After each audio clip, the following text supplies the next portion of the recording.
بسم اللہ الرحمن الرحیم۔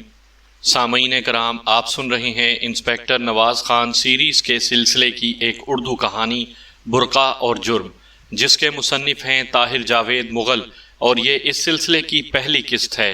مجھے امید ہے آپ کو میری یہ کاوش بھی پسند آئے گی۔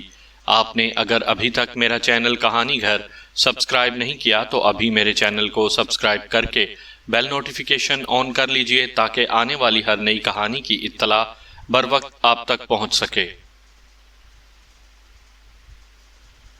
حجام کی دکان پر ہونے والی لڑائی عموماً خطرناک ثابت ہوتی ہے۔ یہ بھی ایک ایسی ہی لڑائی تھی۔ ایک نوجوان لڑکا داڑھی منڈوا رہا تھا، ساتھ ساتھ وہ اپنے ایک دوست سے باتیں بھی کرتا جا رہا تھا۔ دونوں کے درمیان گفتگو کچھ اس قسم کی ہو رہی تھی کہ بال کٹوانے کے انتظار میں بیٹھا ہوا ایک ادھیڑ عمر شخص مشتعل ہو گیا۔ دراصل دونوں نوجوان جس لڑکی کے بارے میں بات کر رہے تھے وہ اس ادھیڑ عمر شخص کی کچھ لگتی تھی۔ اس نے طیش میں آ کر داڑھی منڈوانے والے لڑکے کا گریبان پکڑ لیا اور 2-3 تھپڑ لگائے۔ بات بڑھ گئی، لڑکا بھی گرمی کھا گیا۔ اس نے سامنے ٹیبل پر رکھا ہوا استرا پکڑا اور ادھیڑ عمر شخص پر پل پڑا۔ چھڑانے کی کوشش میں نائی اور اس کا ایک ملازم زخمی ہو گئے۔ لڑکے نے استرے کا ایک وار ادھیڑ عمر شخص پر کیا، لیکن خوش قسمتی سے اس نے کوٹ پہن رکھا تھا۔ کندھے پر معمولی زخم آنے کے علاوہ کوئی نقصان نہیں ہوا۔ ہاں، بیچارے نائی کی 2 انگلیاں کٹ گئیں۔ یہ ایک شہری تھانے کا واقعہ ہے۔ ان دنوں میں نیا انسپیکٹر ہوا تھا۔ سپہر کا وقت تھا۔ میں روانگی لکھوا کر ایک تفتیش پر جانے کا ارادہ کر ہی رہا تھا کہ 4-5 افراد تھانے میں داخل ہوئے۔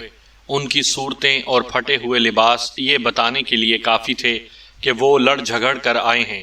پہلے تو میں نے سوچا کہ یہ معاملہ سب انسپیکٹر کے حوالے کر کے اپنے کام پر چلا جاؤں، لیکن پھر مجھے ان میں ایک ایسی صورت نظر آئی جسے دیکھ کر میں رک گیا۔ میں نے فری کین کی بات سنی۔ لڑکا جس نے استرا چلایا تھا درزیوں کا کام کیا کرتا تھا۔ شہر کے ایک کاروباری علاقے میں اس کے باپ کی دکان تھی۔ اس کا نام غفور تھا۔ لڑکے کا چال چلن کچھ مشکوک تھا، صحبت بھی اچھی نہیں تھی۔ میں یہ باتیں اس لیے یقین سے کہہ رہا ہوں کہ یہ لڑکا اسی محلے میں رہتا تھا جہاں میری رہائش تھی۔ میں نے اکثر اسے گلی کے موڑ پر کھڑے دیکھا تھا۔ اسی لڑکے کو دیکھ کر میں تھانے سے جاتے جاتے رک گیا تھا۔ مجھے کوئی 1 ماہ پہلے کی بات یاد آ رہی تھی۔ میری بیوی نے بتایا تھا کہ یہ لڑکا ہمارے مالک مکان کی بیٹی پر نظر رکھتا ہے۔ دراصل ان دنوں میں کرائے کے مکان میں رہتا تھا۔ مکان کچھ اس طرح کا تھا کہ مالک مکان کا اور ہمارا صحن ایک ہی تھا۔ ایک دوسرے کے گھر میں عام آنا جانا رہتا تھا۔ تعلقات کافی قریبی ہو گئے تھے۔ مالک مکان کی 4 بیٹیاں تھیں۔ بڑی لڑکی فرزانہ کی عمر کوئی 15 سال رہی ہوگی۔ وہ 10ویں یا 9ویں جماعت میں پڑھتی تھی۔ میری بیوی نے بتایا تھا کہ یہ لڑکا فرزانہ کے چکر میں دکھائی دیتا ہے۔ ان کا گھر چند گھر چھوڑ کر تھا، لیکن اتنا اونچا تھا کہ وہاں سے بآسانی ہمارے صحن میں نظر پڑ سکتی تھی۔ میری بیوی کا کہنا تھا کہ لڑکا اکثر چھت پر کھڑا ادھر ہی دیکھتا رہتا ہے، گلی میں بھی ہمارے گھر کے سامنے گھومتا ہے۔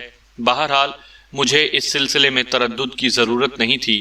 یہ مالک مکان کا معاملہ تھا، اور جب اس نے مجھ سے کچھ نہیں کہا تو میں اس پھڈے میں ٹانگ کیوں اڑاتا۔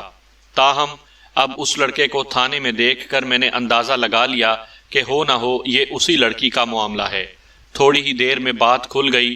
ادھیڑ عمر شخص جس کا نام شریف تھا نے بتایا کہ یہ لڑکا نائی کی دکان میں اس کی بھتیجی کے خلاف نازیبا کلمات ادا کر رہا تھا۔ پہلے تو وہ برداشت کرتا رہا، پھر اس نے لڑکے کو منع کیا، جس پر مشتعل ہو کر اس نے استرا پکڑ لیا اور بے دریغ گھمانے لگا۔ یہ شخص جس بھتیجی کا ذکر کر رہا تھا وہ میرے مالک مکان کی بیٹی ہی تھی۔ لڑکے نے کہا، تھانے دار صاحب، یہ شخص بات بدل رہا ہے۔ اسے صرف اس بات پر غصہ تھا کہ میں پہلے کیوں داڑھی منڈوانے لگا ہوں۔ باقی ساری باتیں اس نے اپنی طرف سے گھڑی ہیں۔ میں نے نائی، اس کے ملازم اور ساتھ آنے والے 2 آدمیوں سے پوچھ گچھ کی۔ انہوں نے بھی لڑکے کے بیان کی تصدیق کی۔ انہوں نے کہا کہ جھگڑا باری کا تھا۔ بہرحال مجھے جلد ہی اندازہ ہو گیا کہ نائی اور اس کے دونوں گاہک دراصل غفورے کے دوست ہیں، اس لیے اس کی تائید کر رہے ہیں۔ ورنہ اس سمجھدار شخص کو کیا ضرورت تھی اپنی بھتیجی کے بارے میں ایسی بات اچھالنے کی۔ اسی دوران میرا مالک مکان بھی تھانے پہنچ گیا۔ وہ چھوٹی چھوٹی داڑھی والا ایک دبلا پتلا شخص تھا۔ اسے سب حاجی صاحب کہا کرتے تھے۔ دلچسپ بات یہ ہے کہ اس نے حج بھی نہیں کیا تھا۔ حاجی کا لقب پیدائش کے پہلے روز سے اس کے ساتھ تھا۔ دراصل وہ حج کے دن پیدا ہوا تھا۔ ماں باپ اسے حاجی کہنے لگے۔ اب یہ لقب اتنا پرانا ہو چکا تھا کہ کسی کو اس کا نام بھی یاد نہیں تھا۔ شہر کے معروف بازار میں اس کے سلے سلائے کپڑوں کی دکان تھی۔ کافی کھاتا پیتا شخص تھا، لیکن ایک کھٹارا سائیکل پر سفر کرتا تھا۔ فطرتاً وہ خاموش طبع اور امن پسند شخص تھا۔ شاید بیٹیوں کی کثرت نے اس کے مزاج میں عاجزی پیدا کر دی تھی۔ میں نے اٹھ کر اس کا استقبال کیا۔ وہ اس مصیبت میں خاصا پریشان دکھائی دے رہا تھا۔ میں نے علیحدہ کمرے میں اس سے اس جھگڑے کی بابت پوچھا۔ اس نے بتایا کہ شریف اس کا دور کا عزیز ہے اور یہیں قریب ہی رہتا ہے۔ اس نے جو کچھ کہا ہے درست ہے۔ میں نے کہا، آپ کا مطلب ہے یہ لڑکا واقعی فرزانہ پر؟ ہاں ہاں، حاجی امین نے بے چینی سے کہا۔ میں ایک دفعہ اسے سختی سے منع بھی کر چکا ہوں، لیکن یہ باز نہیں آیا۔ کچھ عرصہ پہلے فرزانہ نے بھی شکایت کی تھی کہ یہ اسکول جاتے وقت اس کا پیچھا کرتا ہے۔ حاجی امین یہ بات کہتے کہتے بری طرح لرز رہا تھا۔ شریف آدمی کے دل پر ایسے موقعوں پر جو بیتتی ہے وہی جانتا ہے۔ اس کا رنگ ہلدی کی طرح زرد ہو رہا تھا۔ میں نے اسے تسلی دی اور کہا، حاجی صاحب آپ بے فکر رہیں، اس لڑکے کے کس بل اب میں نکالوں گا، یا تو یہ محلہ چھوڑ جائے گا یا انسان کا بچہ بن جائے گا۔ میں نے حاجی امین اور اس کے عزیز کو واپس بھیج دیا۔ غفور اور اس کے دوست، جن میں نائی بھی شامل تھا، رحم طلب نظروں سے مجھے دیکھ رہے تھے۔ میں نے غفورے کی طرف اشارہ کرتے ہوئے سب انسپیکٹر کو کہا کہ اس رانجھے کو الٹا لٹکا کر ایسی مرلی پھیرو کہ سارے سر ٹھیک ہو جائیں۔ سب انسپیکٹر میرا اشارہ سمجھ رہا تھا۔ اس نے غفورے کو پکڑا اور برآمدے میں لے گیا۔ یہاں چھت سے ایک رسہ لٹک رہا تھا۔ اس نے غفورے کو الٹا لٹکایا اور بید کی چھڑی سے شروع ہو گیا۔ ابھی 3-4 چیخیں ہی میرے کانوں تک پہنچی تھی کہ میں باہر آ گیا۔ میں نے ہیڈ کانسٹیبل کو ہاتھ سے رکنے کا اشارہ کیا۔ الٹا لٹکنے سے غفورے کی پنڈلیوں پر سے شلوار کھسک گئی تھی اور وہاں بیدوں کے سرخ نشانات نظر آ رہے تھے۔ ہیڈ کانسٹیبل چھڑی سونتے میرے اگلے حکم کا منتظر تھا، لیکن میں نے اسے غفورے کو اتارنے کی ہدایت کی۔ نہ جانے کیوں مجھے اس پر ترس آ گیا تھا۔ وہ 17-18 سال عمر کا تھا۔ یہ عمر ہوتی ہی بڑی ظالم ہے۔ ذہن ناپختہ، جذبات کی فراوانی اور اندھی خواہشیں، یہ سب کچھ مل کر نوجوانوں کو عجیب و غریب حرکات پر اکساتا رہتا ہے۔ تھوڑی ہی دیر کے بعد غفورے کے وارث بھی پہنچ گئے۔ وہ میری منتیں سماجتیں کرنے لگے۔ میں نے حاجی امین وغیرہ کو بھی بلا لیا۔ لڑکے نے معافی مانگی۔ اس کے وارثوں نے اس کے آئندہ چال چلن کی ضمانت دی۔ قصہ مختصر، فری کین میں صلح نامہ ہو گیا۔ یہ واقعہ 4 یا 5ویں روز کا ہے۔ میں صبح کے وقت اٹھا۔ میری بیوی چارپائی پر نظر نہیں آئی۔ تھوڑی ہی دیر بعد وہ گھبرائی ہوئی اندر داخل ہوئی۔ کچھ سنا ہے آپ نے؟ اس نے ہراساں سے لہجے میں کہا۔ درزیوں کا لڑکا غفورہ مر گیا، اس کی لاش ملی ہے۔ کیا کہہ رہی ہو؟ میں نے حیرت سے کہا۔ اس دوران شکیل بھی اندر آ گیا۔ شکیل میری بیوی کا چھوٹا بھائی تھا اور ان دنوں ہمارے پاس ہی رہتا تھا۔ اس نے بھی گھبرائے ہوئے انداز میں اس خبر کی تصدیق کی۔ وہ بولا، میں کالج جانے کے لیے نکلا تھا۔ غفورے کے گھر کے سامنے لوگوں کا ہجوم ہے اور عورتیں بین کر رہی ہیں۔ اب شبہ کی کوئی گنجائش نہیں تھی۔ میں نے جلدی جلدی لباس تبدیل کیا اور موقع کی طرف چل دیا۔ غفور کی لاش ایک چھوٹے سے کمرے میں پڑی تھی۔ یہ الگ تھلگ کمرہ محلے کے من چلے لڑکوں کی آماج گاہ تھا۔ وہ اکثر رات گئے تک یہاں بیٹھے گپے ہانکتے اور تاش کھیلتے تھے۔ فرش پر دری بچھی ہوئی تھی۔ کونے میں ایک چارپائی پڑی ہوئی تھی۔ لاش اسی چارپائی پر تھی۔ 1-2 معزز افراد کمرے کے اندر تھے۔ باہر لوگوں کا ہجوم تھا۔ پولیس کو باضابطہ طور پر اطلاع نہیں دی گئی تھی۔ میں نے احتیاط سے موقع کا معائنہ کیا۔ دری شکن تھی۔ سگریٹوں کے ٹوٹے، خالی پیکٹ، پان کی پچکاریاں جا بجا دکھائی دے رہی تھیں۔ لاش اکڑ چکی تھی اور رنگ سیاہی مائل نیلا تھا۔ ہونٹوں سے خون کی ایک پتلی لکیر نکل کر کان کے اندر چلی گئی تھی۔ بظاہر ایسا لگ رہا تھا کہ متوفی کو زہر دیا گیا ہے۔ میں نے موقع پر موجود افراد سے پوچھ گچھ کی۔ معلوم ہوا کہ یہ کمرہ شاہ نامی ایک نوجوان کا ہے۔ وہ یہاں شہر میں ملازمت کرتا ہے۔ پچھلے ایک ہفتے سے وہ گاؤں گیا ہوا ہے۔ اس کی غیر موجودگی میں اس کے دوست اس کمرے میں محفل جماتے تھے۔ کمرے کی چابی متوفی کے پاس ہی ہوتی تھی۔ معلوم ہوا کہ کل رات بھی یہاں 4-5 لڑکے موجود تھے۔ متوفی کے والد نے روتے ہوئے کہا، صبح مجھے اس کی ماں نے کہا کہ غفورہ رات بھر گھر نہیں آیا۔ اس سے پہلے کبھی ایسا نہیں ہوا تھا۔ زیادہ سے زیادہ رات 9 بجے تک گھر آ جاتا تھا۔ میں نے پہلے اس کے چھوٹے بھائی کو بھیجا، پھر خود تلاش کرنے نکلا۔ یہاں بیٹھک میں پہنچا تو دروازہ بند تھا، لیکن میں نے دباؤ ڈالا تو کھل گیا۔ میرا بیٹا چارپائی پر مردہ پڑا تھا۔ اس کا آدھا دھڑ چارپائی سے نیچے لٹک رہا تھا۔ میں یہ منظر برداشت نہ کر سکا اور بے ہوش ہو کر دہلیز ہی میں گر گیا۔ ہوش آئی تو دوسرے لوگ جمع ہو چکے تھے۔ موقع کے معائنے کے دوران ہی میرا سب انسپیکٹر سپاہیوں کو ساتھ پہنچ گیا۔ میں نے اسے ضروری ہدایات دیں اور تھانے چل دیا۔ تھوڑی ہی دیر بعد سب انسپیکٹر متوفی کے 3 دوستوں کو لے کر تھانے پہنچ گیا۔ یہ تینوں 20 سال سے کم عمر تھے۔ ایک پڑھتا تھا اور 2 کام کرتے تھے۔ میں نے ان تینوں کو ایک ساتھ کھڑا کر کے کہا، دیکھو میں تم سے علیحدہ علیحدہ سوال کروں گا، کوشش کرنا کہ جھوٹ نہ بولو۔ اگر تمہارے جوابات ایک دوسرے سے نہ ملے تو تینوں کو اندر کر دوں گا۔ لڑکے کم عمر تھے، اس لیے کافی خوف زدہ دکھائی دیتے تھے۔ ان میں سب سے چھوٹا بمشکل 15-16 سال کا رہا ہوگا۔ میں نے اسے اپنے کمرے میں چلنے کا اشارہ کیا۔ میں نے کہا، غفورے کی موت سے قبل تم تینوں اس کے ساتھ موجود تھے۔ ظاہر ہے تم تینوں میں ہی کسی نے اسے زہر دیا ہے۔ اب اگر تم مجھے صاف صاف بتا دو گے تو میرا کام آسان ہو جائے گا۔ ہو سکتا ہے اس سے تمہاری مشکل بھی آسان ہو جائے۔ دوسری صورت میں قاتل کا پتہ تو مجھے چلانا ہی ہے۔ لڑکے نے کہا، تھانے دار صاحب، میرا اس قتل سے کوئی تعلق نہیں۔ جو کچھ مجھے معلوم ہے میں سچ سچ بتا دیتا ہوں۔ میں کل رات 7:30 بجے کے قریب بیٹھک میں گیا تھا۔ یونس اور منظور پہلے سے وہاں موجود تھے۔ تینوں تاش کی بازی لگا رہے تھے۔ میں بھی شریک ہو گیا۔ اس دوران کوئی خاص بات نہیں ہوئی سوائے اس کے کہ غفورے نے ایک دفعہ اٹھ کر پانی پیا۔ میں نے کہا، مجھے یہ بتاؤ اس دوران تم میں سے کسی نے اسے کوئی چیز کھلائی؟ لڑکے نے فوراً نفی میں جواب دیا، لیکن پھر کچھ سوچ کر بولا، ہاں یاد آیا، وہ یونس ایک دفعہ اٹھ کر گیا تھا اور گلی کے پان والے سے سگریٹ اور پان لے کر آیا تھا۔ غفورے نے بھی پان کھایا تھا؟ میں نے پوچھا۔ جی ہاں، وہ ہکلا کر بولا۔ تم کہتے ہو کہ تاش کھیلنے کے دوران 2-3 دفعہ اٹھ کر پانی پینے گیا تھا۔ ایسا پان کھانے سے پہلے ہوا تھا یا بعد میں؟ لڑکا ذہن پر زور دیتے ہوئے بولا، جناب میرا خیال ہے پان کھانے کے بعد ایسا ہوا تھا، اور ہاں مجھے لگ رہا تھا کہ کھیل میں بھی اسے مزہ نہیں آ رہا۔ لڑکے کی آنکھیں حیرت سے پھیل رہی تھی۔ شاید اسے بھی یونس کے کردار پر شبہ ہو رہا تھا۔ میں نے 1-2 باتیں کر کے اس کے شبے کو ابھارا۔ میں نے پوچھا، کیا اس سے پہلے یونس اور غفورے میں کوئی تنازع موجود تھا؟ لڑکے نے ذہن پر زور دیا، لیکن کوئی ایسی بڑی وجہ دریافت نہ کر سکا جو غفورے کے قتل کا سبب بن سکتی تھی۔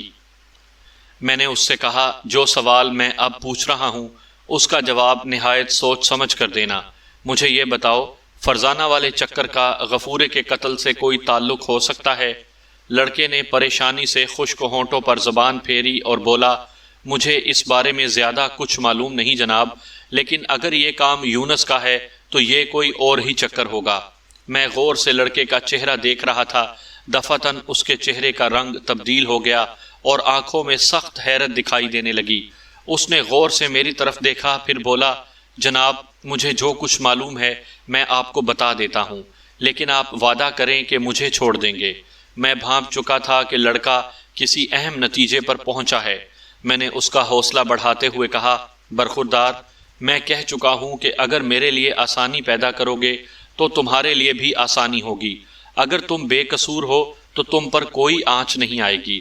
لڑکا بولا، تھانے دار صاحب، ابھی میرے ذہن میں ایک بات آئی ہے۔ ہو سکتا ہے آپ کی بات درست ہی ہو، غفورے کا قتل اس لڑکی کی وجہ سے بھی ہو سکتا ہے۔ آپ کو پتا ہوگا کہ اس لڑکی کے چچا سے غفورے کا کچھ روز پہلے جھگڑا ہوا تھا۔ اب مجھے یاد آ رہا ہے کہ یونس کا اس شخص کے ساتھ اٹھنا بیٹھنا ہے۔ پرسوں ہی میں نے ان دونوں کو اکٹھے سائیکل پر جاتے دیکھا تھا۔ میں نے سوچا بھی تھا کہ یونس سے اس بارے میں پوچھوں گا، لیکن پھر مجھے یاد ہی نہیں رہا۔ اب مجھے یاد آ رہا ہے کہ اس وقت یونس مجھے دیکھ کر گھبرا سا گیا تھا۔ اس سے پہلے بھی ایک دفعہ میں نے ان دونوں کو سینما ہال میں دیکھا تھا۔ میں نے کہا تمہارا مطلب ہے کہ یونس اس شخص کے کہنے پر غفورے کو زہر کھلا سکتا ہے؟ لڑکا گڑبڑا کر بولا میں یہ نہیں کہہ رہا، لیکن ہو سکتا ہے کہ غفورے کی موت اس لڑکی کی وجہ سے ہوئی ہو۔ میری اگلی گفتگو یونس عرف یونی سے ہوئی۔ وہ بھی درزیوں کا کام کرتا تھا۔ غفورے کے ساتھ اس کی دوستی پرانی تھی۔ میں نے شکل و شباہت سے اندازہ لگایا کہ وہ ہوشیار اور گہرا لڑکا ہے۔ اس نے بھی کم و بیش وہی باتیں دہرائیں۔ اس نے تسلیم کیا کہ وہ گلی کی دکان سے 4 الائچی سپاری پان لے کر آیا تھا۔ اس سے فرزانہ کے بارے میں بھی کچھ مزید معلومات معلوم ہوئی۔ اس نے بتایا کہ غفور اس کا دیوانہ تھا۔ تھانے کی ہوا کھا کر اس کا عشق کچھ اور بھڑک گیا تھا۔ پچھلے 2-3 دن سے وہ بہت زیادہ پریشان تھا اور اس پریشانی کا سبب فرزانہ ہی تھی۔ اس نے مزید بتایا کہ فرزانہ کے بارے میں اس کی زیادہ گفتگو منظور سے ہوا کرتی تھی۔ وہ اس سے فرزانہ کو خط بھی لکھوا دیا کرتا تھا۔ یونس نے جو ایک نئی بات بتائی وہ یہ تھی کہ فرزانہ نے غفورے کو خطوط بھی لکھے تھے۔ میں نے یونس عرف یونی پر پولیس والوں کا مخصوص داؤ آزمانے کی کوشش کی۔ میں نے اسے کہا کہ فدا حسین یعنی اس کے پہلے دوست نے مجھے بہت کچھ بتا دیا ہے۔ اگر وہ ساری باتیں سچ نہیں بتائے گا تو اس کا کیس اور خراب ہو جائے گا۔ وہ خوف زدہ ہو کر قسمیں کھانے لگا کہ اس معاملے میں اس کا کوئی ہاتھ نہیں ہے۔ میں نے اسے کہا کہ وہ پچھلے 2-3 روز سے فرزانہ کے چچا سے ملاقاتیں کر رہا ہے، آخر کیوں؟ وہ پہلے تو گھبرایا، پھر بولا جناب چاچے شریف سے میری پرانی سلام دعا ہے۔ ہمارے گھر قریب ہی ہیں، راہ میں آتے جاتے آمنا سامنا ہو جاتا ہے۔ غرض میں نے اسے کئی طرح سے گھیرنے کی کوشش کی لیکن وہ میرے ڈھب پر نہیں آیا۔ میں نے اسے باہر بھیج کر منظور کو اندر بلا لیا۔ یہ ایک دبلا پتلا نوجوان تھا، عمر کوئی 18 سال رہی ہوگی۔ دونوں رخسار غیر معمولی طور پر ابھرے ہوئے تھے۔ میٹرک پاس تھا اور پرائیویٹ امتحان کی تیاری کر رہا تھا۔ اس نے تسلیم کیا کہ وہ غفورے کا رازداں تھا اور غفورے نے 1-2 بار اس سے فرزانہ کو خط بھی لکھوائے تھے۔ اس نے اپنے پہلے 2 ساتھیوں کے بیانات کی تصدیق کرتے ہوئے بتایا کہ رات قریباً 7 بجے تک وہ تینوں غفورے کے ساتھ موجود تھے۔ پھر 9-9:30 کے درمیان فدا حسین اور یونس گھروں کو چلے گئے اور وہ غفورے کے ساتھ رہا، لیکن 10-15 منٹ بعد وہ بھی اپنے گھر کو روانہ ہو گیا۔ اس نے کہا انسپیکٹر صاحب میں آپ کو ایک اہم بات بتانا چاہتا ہوں، ایسی بات جو فدا حسین اور یونس کو بالکل معلوم نہیں۔ پھر کچھ دیر سوچ کر بولا انسپیکٹر صاحب میں ڈرتا ہوں کہ آپ اس بات پر یقین نہیں کریں گے اور ہو سکتا ہے آپ کو مجھ پر غصہ آ جائے۔ میں نے تہکمانہ لہجے میں کہا دیکھو لڑکے، میرے پاس پہیلیاں بوجھنے کا وقت نہیں، جو کچھ معلوم ہے صاف صاف بتا دو۔ ہو سکتا ہے جو تم بتانے جا رہے ہو مجھے پہلے سے معلوم ہو۔ منظور نے تھوک نگلا اور ڈرامائی لہجے میں بولا انسپیکٹر صاحب کل رات منا غفورے سے ملنے آیا تھا۔ یہ اطلاع میری سماعت کے لیے بم کے دھماکے سے کم نہیں تھی۔ جیسا کہ میں نے آپ کو بتایا ہے ان دنوں بیوی کا چھوٹا بھائی یعنی میرا سالہ میرے گھر میں رہ رہا تھا۔ اس کا نام شکیل تھا لیکن سب منا منا کہتے تھے۔ اس نے مقامی کالج میں داخلہ لے رکھا تھا، کافی ہونہار لڑکا تھا۔ مجھے اس میں کبھی کوئی برائی نظر نہیں آئی۔ میری بیوی تو اس پر جان چھڑکتی تھی، یوں بھی اس کا اکلوتا بھائی تھا۔ میری شادی کو قریباً 2 سال ہوئے تھے۔ ان 2 سالوں میں وہ ہمارے پاس ہی رہا تھا۔ مجھے بہنوئی سے زیادہ وہ بڑے بھائی کی طرح سمجھتا تھا اور اسی طرح میری عزت بھی کرتا تھا۔ چند لمحے میں سکتے کے عالم میں بیٹھا رہا، پھر میرا ہاتھ بڑھا اور میں نے منظور کا گریبان پکڑ لیا۔ کیا بکتے ہو؟ میں زور سے دھاڑا۔ منظور نے اپنے حواس درست کیے اور بولا جناب میں بالکل سچ کہتا ہوں، اگر میری بات جھوٹ نکلے تو جو جی چاہے سزا دیں۔ میں نے کہا کیا تم یہ کہنا چاہتے ہو کہ غفورے کے قتل میں مننے کا ہاتھ ہے؟ لیکن کیوں؟ وہ کیوں قتل کرنے لگا اسے؟ منظور نے خوف زدہ نظروں سے میری طرف دیکھا اور جھجک کر بولا انسپیکٹر صاحب وہ بھی فرزانہ سے محبت کرتا ہے، یہ میرے لیے دوسرا ذہنی جھٹکا تھا۔ میرے گھر کے اندر یہ کھیل ہو رہا تھا اور مجھے معلوم ہی نہیں تھا۔ نہیں، یقیناً یہ لڑکا جھوٹ بول رہا ہے۔ میں نے اسے گریبان سے جھنجھوڑا۔ دیکھو، اگر تمہارے یہ الزامات غلط ثابت ہوئے تو برا حشر ہوگا تمہارا۔ جناب، میں آپ کو ثبوت پیش کر سکتا ہوں۔ میرے پاس فرزانہ کے خطوط ہیں جو اس نے غفورے کو لکھے تھے اور جن میں منع کا ذکر بھی ہے۔ میری سمجھ میں کچھ نہیں آ رہا تھا، لیکن ایک بات یقینی تھی کہ منظور جو کچھ کہہ رہا تھا اس میں کچھ نہ کچھ حقیقت ضرور تھی۔ میں نے اس کا گریبان چھوڑتے ہوئے خود پر قابو پایا اور اسے اپنے الزامات کی وضاحت کرنے کو کہا۔ اس نے کہا، جناب، یہ چکر کوئی 1 سال سے چل رہا ہے۔ پہلے منع اور فرزانہ کا چکر شروع ہوا۔ یہ دونوں کافی عرصہ چپکے چپکے ایک دوسرے کو خط لکھتے رہے۔ پھر غفورہ بھی فرزانہ سے دل لگا بیٹھا۔ منع شروع میں ذرا خاموش طبع اور شرمیلا تھا۔ اس کے مقابلے میں غفور ذرا تیز ترار اور بے باک تھا۔ دونوں جانتے تھے کہ وہ ایک ہی لڑکی سے محبت کر رہے ہیں اور وہ ان دونوں کو دھوکہ دے رہی ہے۔ اس کے باوجود دونوں مجبور تھے۔ جہاں تک فرزانہ کا تعلق ہے، وہ دونوں کی محبت کا جواب محبت سے دے رہی تھی، لیکن ملتی کسی سے بھی نہیں تھی۔ اپنے خطوں میں اس نے غفورے کی حوصلہ افزائی کی ہے اور ظاہر ہے منع کی بھی کی ہوگی۔ دونوں اس کے عشق میں دیوانے تھے۔ جہاں تک میں جانتا ہوں، منع کو یہ بات بالکل پسند نہیں تھی کہ فرزانہ اس کے ساتھ ساتھ غفورے سے بھی تعلق رکھے۔ کوئی 1 ماہ پہلے وہ غفورے سے ملا بھی تھا۔ دونوں نے اس معاملے میں کھل کر بات کی تھی۔ اس ملاقات کے بعد وہ اکثر ایک دوسرے سے ملتے تھے۔ میں نے 2-3 بار انہیں اکٹھے دیکھا، لیکن کبھی مجھے یہ محسوس نہیں ہوا کہ وہ ایک دوسرے کے دشمن یا رقیب ہیں۔ کل رات بھی منع غفورے سے ملنے آ رہا تھا۔ غفورے نے مجھے بتایا تھا کہ وہ کوئی اہم بات کرنا چاہتا ہے۔ میں نے غفورے سے کہا تھا کہ میں تمہارے ساتھ رہتا ہوں، لیکن وہ کہنے لگا کہ نہیں، ہم تنہائی میں بات کرنا چاہتے ہیں۔ ویسے بھی منع پسند نہیں کرتا تھا کہ ان دونوں کی گفتگو میں کوئی تیسرا شخص شریک ہو۔ میں نے غفورے کو محتاط رہنے کا مشورہ دیا اور 9:30 بجے کے قریب بیٹھک سے گھر چلا آیا۔ اس کے بعد کیا پیش آیا مجھے کچھ معلوم نہیں۔ میں نے کہا، تمہارے خیال میں وہ کیا بات ہو سکتی ہے جو منع اس سے کرنا چاہتا تھا؟ منظور نے تھوڑی دیر توقف کیا، پھر بولا، انسپکٹر صاحب، وہ تینوں، میرا مطلب ہے غفورہ، منع اور فرزانہ، عجیب و غریب حرکتیں کرتے رہتے تھے۔ پچھلے دنوں مجھے غفورے نے بتایا تھا کہ کشمکش کا فیصلہ ہونے والا ہے۔ میں نے پوچھا کہ کون سی کشمکش کا کیا فیصلہ ہونے والا ہے؟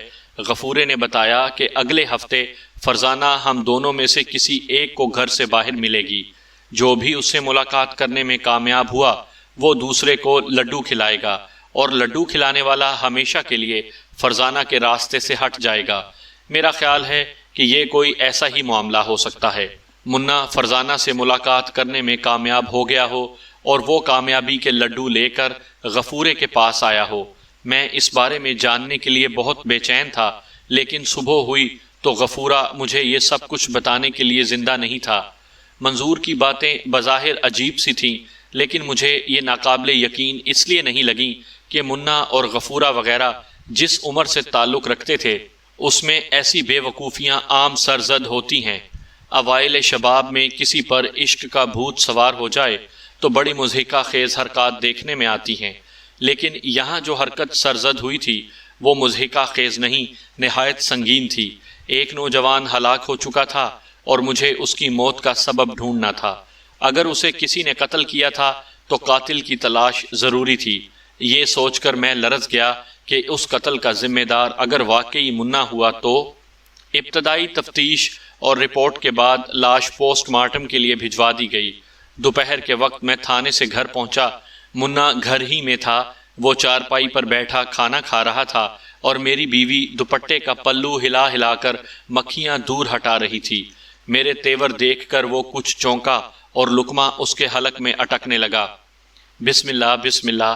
میری بیوی نے جلدی سے پانی کا گلاس اس کی طرف بڑھایا۔ اس نے پانی کے 2 گھونٹ بھرے اور سوالیہ نظروں سے میری طرف دیکھنے لگا۔ میری بیوی بھی اب میرا چہرہ تک رہی تھی۔ مجھے یقین نہیں آ رہا تھا کہ میرے سامنے بیٹھا ہوا یہ لڑکا قاتل ہے، لیکن حالات کی انگلی دھیرے دھیرے جس شخص کی طرف اٹھ رہی تھی وہ یہی تھا۔ میں نے گھمبیر لہجے میں اسے کہا کہ وہ کھانا کھا کر فوراً میرے کمرے میں آئے۔ اپنے کمرے میں پہنچ کر میں بے چینی سے ٹہلنے لگا۔ ذرا دیر بعد میری بیوی اندر داخل ہوئی۔ وہ کچھ ڈری ہوئی تھی، کہنے لگی، کیا بات ہے؟ آپ کچھ غصے میں ہیں؟ منع سے کوئی غلطی ہوئی ہے؟ میں نے کہا، تم باہر جاؤ اور اسے میرے پاس بھیجو، ابھی تمہیں سب کچھ پتہ چل جائے گا۔ بیوی میرے لہجے پر اور بھی ڈر گئی۔ اس دوران منا کپڑے سے ہاتھ پونچھتا اندر آ گیا۔ میں نے بیوی کو باہر بھیج کر دروازہ بند کر لیا۔ جب وہ میری ہدایت پر چارپائی پر بیٹھ گیا تو میں نے کہا، کل رات 9:30 اور 11 بجے کے درمیان تو کہاں تھا؟ اس کا چہرہ تاریک ہو گیا، ہکلا کر بولا، میں اپنے کمرے میں پڑھ رہا تھا۔ بکواس بند کر، میں دھاڑا، تو اپنے کمرے میں پڑھ نہیں رہا تھا بلکہ شاہ کی بیٹھک میں غفورے کے پاس تھا۔ یہ غلط ہے بھائی صاحب۔ میرا ایک زوردار تھپڑ اس کے منہ پر پڑا اور وہ چکرا کر رہ گیا۔ میں نے غصے سے کہا، اور یہ بھی غلط ہے کہ تو نے حاجی صاحب کی لڑکی سے یارانہ لگا رکھا ہے، اور یہ بھی غلط ہے کہ تو اسے خط لکھتا ہے اور ملاقاتیں کرتا ہے۔ دیکھ، مجھے ٹھیک ٹھیک بتا دے، کل رات تو کہاں تھا اور کیا گل کھلایا ہے؟ وہ قدرے تیزی سے بولا، تو آپ کا خیال ہے کہ غفورے کو میں نے مارا ہے؟ حیرانگی ہے آپ اتنی آسانی سے مجھ پر یہ الزام لگا رہے ہیں۔ میں نے چلا کر کہا، اگر یہ الزام ہے تو بتا، کل رات کہاں تھا تو؟ میں نے خود ان آنکھوں سے تجھے کمرے سے نکلتے دیکھا تھا۔ میں صرف ایک بار پیشاب کرنے باہر نکلا تھا، پھر وہی جھوٹ مجھے طیش آ گیا۔ میں نے اس پر تھپڑوں کی اور مکوں کی بارش کر دی۔ اس دوران میری بیوی دروازہ پیٹنے لگی۔ میں نے دروازہ کھولا، وہ ہائے میرا لال کہتی ہوئی بھائی سے لپٹ گئی۔ میں نے کہا، اسے اچھی طرح گلے سے لگا کر چوم چاٹ لے، ہو سکتا ہے کل تک یہ سلاخوں کے پیچھے چلا جائے۔ کیوں؟ کیا کیا ہے اس نے؟ وہ ڈر کر بولی، اللہ کرے اس نے کچھ نہ کیا ہو، لیکن مجھے ایسا لگتا نہیں۔ میں یہ کہتا ہوا تیز قدموں سے باہر نکل گیا۔ تھانے میں پہنچ کر میں نے اپنا کمرہ بند کیا اور نہایت پریشانی کے عالم میں سوچ بچار کرنے لگا۔ حالات و واقعات سے ظاہر ہوتا تھا کہ تفتیش صرف 3 راستوں پر چل سکتی ہے۔ پہلا راستہ اس واقعے سے نکلتا ہے جو چند روز پہلے نائی کی دکان پر پیش آیا تھا، جس میں غفور نے استرے کے وار سے شریف نامی شخص کو زخمی کیا تھا۔ دوسرا راستہ خود میرے اپنے گھر سے شروع ہوتا تھا، اور اگر یہ راستہ درست تھا تو اس کے دوسرے سرے پر میں اپنے سالے کو پھانسی کے تختے پر لٹکتا ہوا دیکھ سکتا تھا۔ تیسری صورت یہ ہو سکتی تھی کہ متوفی نے کسی واقعے سے دل برداشتہ ہو کر خودکشی کی ہو، لیکن اس کا فیصلہ پوسٹ مارٹم رپورٹ اور دوسری شہادتوں کے بعد ہی ہو سکتا تھا۔ غیر ارادی طور پر میرا دل چاہ رہا تھا کہ تفتیش کا پہلا راستہ ہی درست ثابت ہو اور میں اس طوفان سے بچ جاؤں جو میرے گھر کے دروازے پر دستک دے رہا تھا، لیکن ایسا ہوا نہیں۔ اوپر تلے ایسے واقعات ہوئے جنہوں نے میرے گھر کا سکون درہم برہم کر دیا۔ موجودہ حالات میں فرزانہ سے پوچھ گچھ ضروری ہو چکی تھی۔ اگلے روز میں نے اس کے باپ کو بلایا اور تمام صورتحال سے آگاہ کیا۔ وہ بھلا مانس شخص پیش آنے والے حالات کے تصور سے تھر تھر کانپ رہا تھا۔ میں نے حتی المقدور اس کی ڈھارس بندھائی اور اپنے پورے تعاون کا یقین دلایا۔ تھوڑی دیر بعد فرزانہ میرے کمرے میں بیٹھی تھی۔ وہ کافی پرکشش اور شوخ لڑکی تھی، لیکن اس وقت بے حد سہمی ہوئی تھی۔ چہرے پر نیل پڑے ہوئے تھے، لگتا تھا باپ نے اسے میرے پاس بھیجنے سے پہلے بری طرح پیٹا ہے۔ وہ مجھے چچا کہہ کر بلاتی تھی۔ میں نے بڑے پیار محبت سے اس کا خوف دور کیا اور دھیرے دھیرے اسے بولنے کے لیے تیار کر لیا۔ مشکل میں اس کو ڈھارس بندھانے والا ملا تو وہ زار و قطار رونے لگی۔ میں آہستہ آہستہ اس کے سر پر ہاتھ پھیرتا رہا۔ کچھ بھی تھا، وہ ایک نیم پختہ ذہن کی بچی تھی۔ اس سے غلطیاں ہوئی تھیں اور نہایت سنگین ہوئی تھیں، لیکن اس میں جہاں وہ قصوروار تھی وہاں اس کے ارد گرد کا ماحول اور والدین بھی قصوروار تھے۔ اس کا باپ صبح کا گیا رات گئے گھر آتا تھا۔ ماں کو گھومنے پھرنے سے فرصت نہیں تھی، نامناسب روک ٹوک اور نہ ضروری آزادی۔ ایسے میں کچا ذہن ادھر ادھر نہیں بھٹکے گا تو کیا ہوگا؟ بہرحال میں نے لڑکی کا ہمدرد بن کر اس کے دل کی بات جاننے کی کوشش کی۔ پہلے تو وہ جھجکتی رہی، لیکن جب میں نے اسے اپنی معلومات سے آگاہ کیا تو وہ آہستہ آہستہ ذہن کی گریں کھولنے لگی۔